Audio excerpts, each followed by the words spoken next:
पुष्पगिरी महाविद्यालय आज 35तम वार्षिक उत्सव थिला से उपस्थित थिले एठिकार लोकप्रिय विधायक श्रीजुक्त शारदा प्रधान, खंडपड़ार मान्यवर विधायक दुश्मन बाबू एवं तांको उपस्थित रे आज स्टेज पर बहुत कथा आलोचना हला, चर्चा मध्य हला, जो कि प्रिंसिपल साहब तांकर किछि कथा रखिले कॉलेज डेवलपमेंट, गर्ल्स हॉस्टल से सब विषय चर्चा हला एवं मान्यवर विधायक अंचल प्रतिश्रुति मध्य देले जे खूब शीघ्र जहाँ जहाँ रिक्वायरमेंट अच्छी खेल पड़िया, लेडीज हॉस्टल मुख्यतः पीवा पानी निश्चित भाव में प्रोवाइड करा जिवो। एवं बहुत बहुत धन्यवाद देवी पिला माननकु ए कॉलेज छात्र छात्री माननकु जे तांकर एते उत्साह थिला एवं एते मात्रा रे स्वागत कले सेति भाई बहुत बहुत धन्यवाद। हमर एटा जेमिति शीत सरी सरी गला बेलकु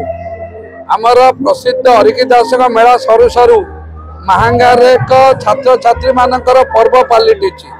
किछि दिन तले आमर बल्लभी देवी महाविद्यालय, काली जैन कॉलेज, आज महांगा पुष्पगिरी, सोमवार असुरेश्वर सुभद्रा महताब हम यहाँ पिला मानकर पर्व पालिछि। आमको सांगे सामिल होगा पड़ो महांगार साहित्य संस्कृति ऐतिह्य संपन्न माटी रे निश्चिंत ए वार्षिक उत्सव नाच गीतर आवश्यकता अच्छी। मु धन्यवाद देवी सब महाविद्यालय छात्र छात्री माने ए माटी के शांतिप्रिय माटी रे श्रृंखला सह पालन कर।